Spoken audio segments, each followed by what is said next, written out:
up? Welcome to Horsehead Bookends for another Gaming Friday. Last video, I think, that was posted, we decided to take a look at the games that each of us haven't played, and we did a little, we put them into a wheel. Yeah. That Mike set up, and we spun it. And for what came out was Demeter by Sorry We Are French Games. I know absolutely nothing about this game, so Mike, what are we doing? So in this game, we are scientists exploring a planet. We're en route to Demeter 1, which, if you've ever played any of their other games, they have another game called Ganymede. So this is sort of a side story off of that game.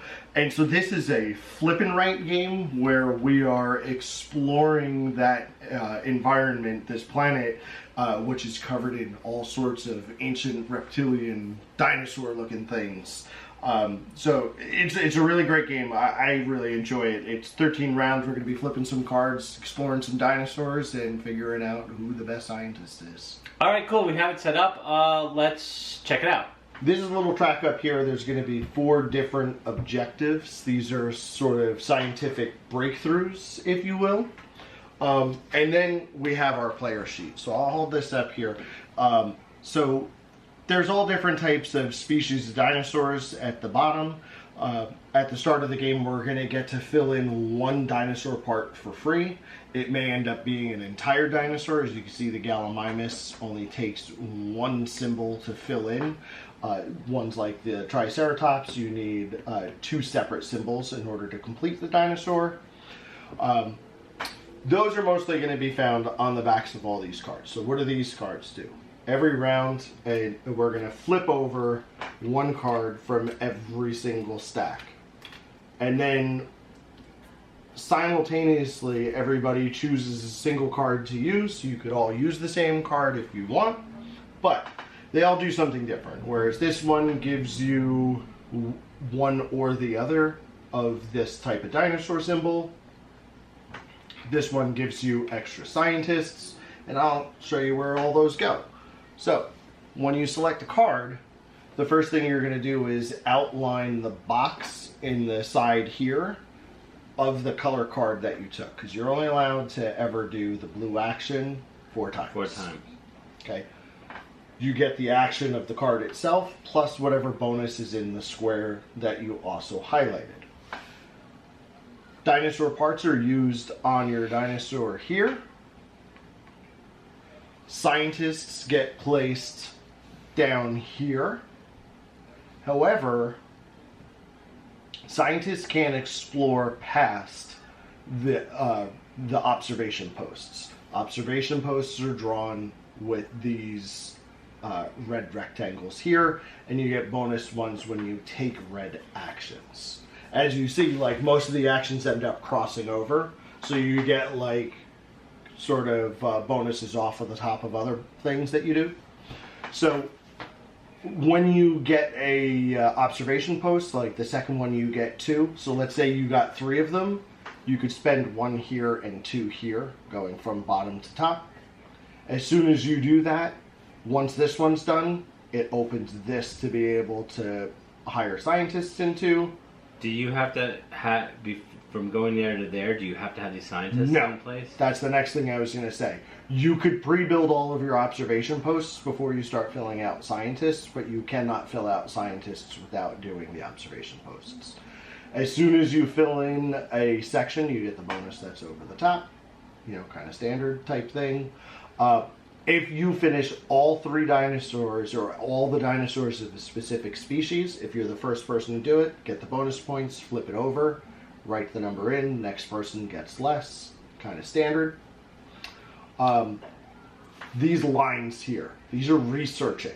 So once you've completely completed this dinosaur and this dinosaur, then you could start once you complete this whole dinosaur, then you could start researching from this side. Once you do this one, you could start spending your research for 1 line one line per whatever shows up on here. Sometimes it'll say 3. As soon as you have all of the research lines done, you get whatever's there. So this is 2 points times the amount of red cards that you've used at the end of the game. Okay. Okay. All of them are going to be slightly different. This one lets you get a house. Houses are up here. They're not really houses, they're structures. There's one right here that's available to build. Every one of them just gives you a bonus for when you take a card. So the blue one, anytime you get a scientist, get one extra. You know, extra observation, extra research.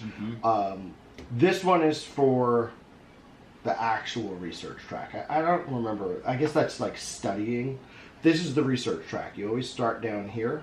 For every point you get, you just mark the next spot. X, X. When you get to here, you get to choose which way you go. You can continue off of any of the lines. You can backtrack down if you want to get the symbol. But in order to score whatever one of these scientific researches that is above A, you must research all the way up to A. Okay. B's here, C's here. D is only available if you research every single Gallimimus. When you do all the Diplodocus, you get to choose any of the ones up here. So, in other words, you could get to A, B, or C just by filling the Diplodocus. Okay. When you complete a column, you get a bonus. Gray cards.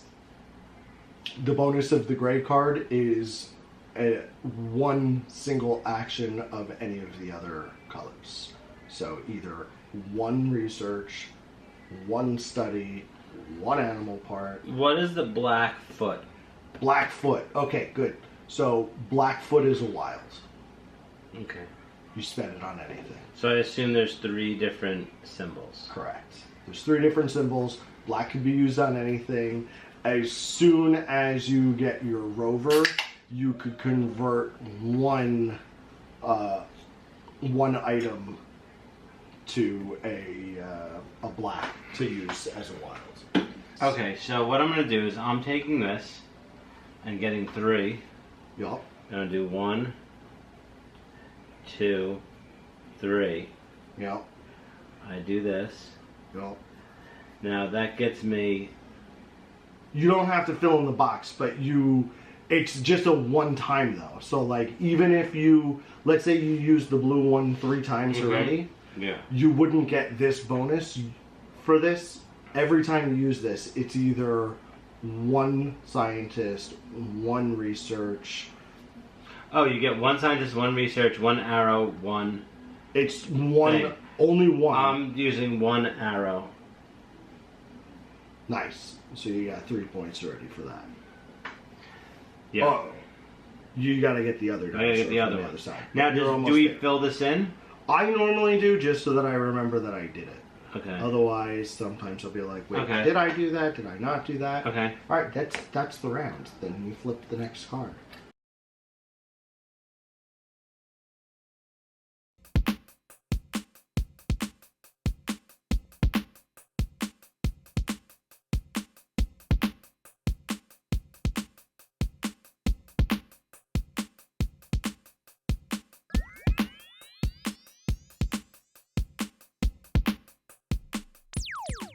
Okay, so that was Demeter from Sorry We Are French Games.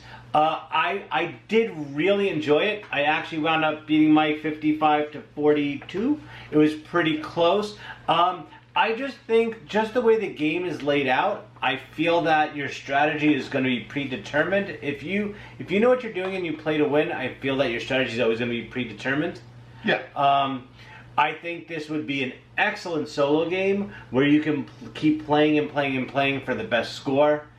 In fact, that's how I often play. I usually take it to work, and I mean, we barely took any time to play. I think it maybe took a half hour with teaching. Yeah. It's a really fast game. It doesn't take that long to learn. But like Rob said, it is really a lot of a solo game. Everybody's taking a one of the cards. In fact, it says 1+ on the side of the box. Pretty sure if you go to BGG, it says 1 to 100 or 1 to 99999. 1+, yes. So yeah. I did like it. I thought it was a lot of fun. I think and Mike also showed some extra different expansions, like a winter map and a fall map yeah. with some different things. So I think it was a lot of fun.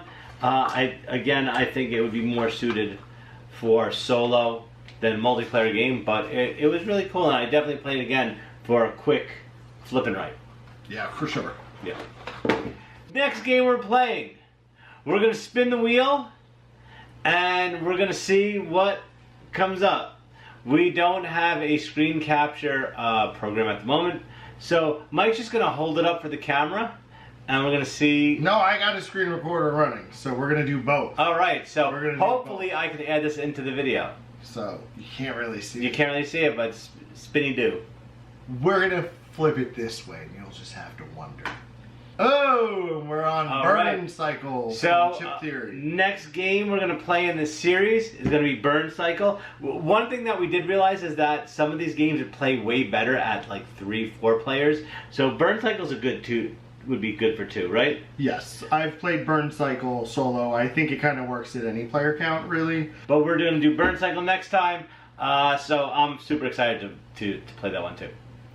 So if you like the video, please give it a thumbs up. Also, please don't forget to click on subscribe, ring the notification bell. You get notified anytime I upload a new video. Questions or comments, feel free to post them below, and we'll get back to you as soon as possible. Otherwise, talk to you later.